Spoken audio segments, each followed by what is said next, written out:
Soy la profesora Jania Julisa Pérez Bautista, licenciada en Contaduría, Auditoría e Impuestos. Y hoy venimos con un nuevo tema, una nueva materia, así que les voy a compartir mi material de trabajo para que podamos dar inicio en la sesión.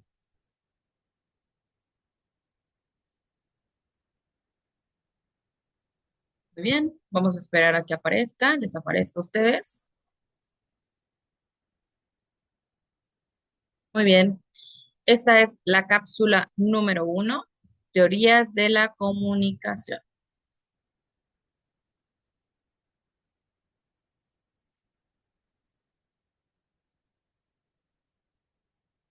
Bien, perfecto. Vamos con este siguiente. Bueno, bienvenidos a todos, ¿no? En este cápsula número 2 de la teoría de la comunicación 2. Bien, ok. El objetivo de la materia. Al término del curso, el alumno conocerá los objetivos y funciones de la comunicación, que es analizar los marcos metodológicos para estudiar los efectos de los medios de comunicación de masas y digitales, enfocándose en la interacción entre política, medios y sociedad. Busca que los estudiantes comprendan el papel de los medios en la configuración de la opinión pública, la democracia y la cultura. Los temas que se abordan incluyen la racionalidad social, la comunicación y la tecnología y el pensamiento comunicacional, en Latinoamérica sobre todo. Bien, nuestra unidad 1 es revisión de teorías clásicas, es la recapitulación, ¿ok? Bien, vamos a ver lo que es la teoría hipodérmica y teoría de los efectos limitados. La teoría hipodérmica y la teoría de los efectos limitados son dos modelos de comunicación, ¿ok? Que se contraponen ya que representan una evolución en la forma de entender la relación entre los medios de comunicación y su audiencia. Los medios no alteran las actitudes y opiniones de la gente, sino que atienden a reforzar las ya existentes. Además, las decisiones están más influenciadas por los grupos sociales, la familia, las creencias y el contexto personal. ¿Ok? Aquí sabemos que la, esos efectos que podía producir una media en una sociedad de masas, pues bueno, es el único, pues que se utilizaría para la adhesión de masas, pues es más económico que la violencia, la corrupción, algunas obras técnicas que haga el gobierno. Bueno, esto se usa para fines buenos y fines malos. Con esta afirmación se le daba la omnipotencia a los medios de comunicación. En el ámbito de trabajo científico, más estrechamente está vinculada a lo que es la propaganda, por ejemplo. Es justamente a que hay un estudio precisamente de esa comunicación de masas, porque la masa es el juicio de los incompetentes, ¿ok? Las acciones de la masa apuntan siempre por la vía más breve, por eso los domina una única idea, la cual debe ser sencilla. La masa es todo lo que no se valora a sí mismo, ni bien ni mal, mediante razones especiales, pero que se siente como todo el mundo. Sin embargo, no se angustia, es más, se siente a sus anchas al reconocerse idéntico a los demás. Eso decía Ortega y Gasset, ¿no? En 1930. Bueno, las masas revelan un absurdo estado de ánimo. Solo están preocupadas por su bienestar y al mismo tiempo no se sienten solidarias con las causas de ese bienestar. Decía lo mismo Ortega y Gasset en 1930, ¿no? Bueno. Las masas además se componen de personas que no se conocen, especialmente separadas. Algunas otras con escasas o ninguna probabilidad de interactuar. Finalmente, las masas carecen de tradiciones, de reglas de comportamiento, de estructuras, decía Blumer. Bueno, el aislamiento particular de la masa pues no es solamente física y espacial, es también de otro tipo. Blumer señalaba que los individuos, en cuanto a componentes de la masa, están expuestos a mensajes, a contenidos, a los acontecimientos. Eso va más allá de una experiencia, pues bueno, se va refiriendo a universos de significados y de valor que no coinciden necesariamente con las reglas del grupo que se dividen individualmente por parte, ¿no? Si los mensajes de la propaganda consiguen llevar a los individuos de la masa, la persecución puede ser fácilmente inoculada. Es decir, que sí da en el blanco, ¿no? La propaganda es donde obtiene ese éxito preestablecido, ¿ok? Ese es un tipo de efecto que podría dar la comunicación, ¿bien? La teoría hipodérmica, surgida en 1920, también se le conoce como la teoría de la bala mágica. En el contexto, se formuló tras la Primera Guerra Mundial, en un periodo de auge de los medios de comunicación de masas y la propaganda política. Es lo que venimos hablando, ¿no? Ese concepto, pues, postula que los medios de comunicación tienen un poder ilimitado y directo sobre una audiencia pasiva, homogénea e indefensa. Ese mecanismo es el mensaje es inyectado en el receptor de forma pasiva, como una aguja hipodérmica. Por lo tanto, el emisor puede manipular a las masas para conseguir la respuesta deseada, como en el caso de la propaganda. ¿Ok? Es lo que decíamos. Si nosotros o las masas ven alguna propaganda, de esa parte es donde empieza a llegar esa idea, ¿no? Esa manipulación a través de esas propagandas.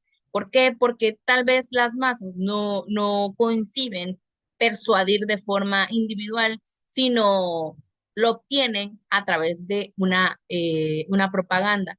Es decir, que ahí es donde se obtiene una manipulación. Ahí es donde nos pueden decir, la propaganda dio al blanco porque efectivamente se está hablando de eso, efectivamente estamos atrayendo la atención de la gente, efectivamente piensan igual que lo que nosotros queremos pensar.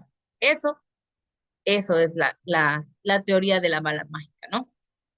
Bueno, en el, por ejemplo, aquí en esta teoría hipodérmica, en el modelo de Laswell, en esa evolución que hubo unas premisas importantes. La reacción y estímulos, el fin de provocar un efecto, el estímulo y la reacción siempre deben de ser aislados, ¿no? No es que los estudios de las comunicaciones de masa se ignoren en los integrantes del público, pues ya que poseían familias y grupos amistosos, pero se consideraban que todo ello no influenciaba en el resultado de una campaña de propaganda. Las relaciones informales interpersonales pues eran consideradas irrelevantes respecto a las instituciones de una sociedad moderna. Eso en 1969. La propaganda era y es muy importante, ya que de ahí se deriva el consumismo excesivo, ya sea ideológico o ya sea comercial. Para hacer esa propaganda es importante tener una disciplina líder, porque la audiencia se demostraba intratable. Las personas decidían por sí solas si ponerse a la escucha o no, e incluso cuando escuchaban, la comunicación podía resultar carente de efectos o de efectos opuestos a los previstos de la propaganda. Y aquí progresivamente los estudios se fueron reemplazando y desplazando sobre la atención sobre una audiencia para ir comprendiéndolos, para ir viendo que a esos sujetos y ese contexto que era el que integraba. Eso en 1958 empezaban a pensar todo eso. ¿Cómo hacer que esa propaganda sí llegara a ser un líder? Porque la audiencia no se consideraba una opción, ¿no? De forma que no los lograban escuchar, no los lograban ver, ¿ok? Eh, por ejemplo, en ese entonces habían entrevistado a un pastor, a Julián Pino, donde decía que se debe de tener claro el mensaje, en nuestro caso, el amor, ¿no? Bueno, si los elementos de esa comunicación son emisor, mensaje y receptor, ¿cuál crees que ese sería el más importante? Pues que las palabras tienen poder. En lo que la medida de la gente vea lo que quiere decir y lo que se hace, las palabras se vuelven poderosas. Los medios de comunicación se vuelven poderosos, porque hay gente que se cataloga como los más poderosos que existen en ese tiempo o en este tiempo. Entonces, por eso es que se considera que hay mucho poder en las palabras. ¿Ok?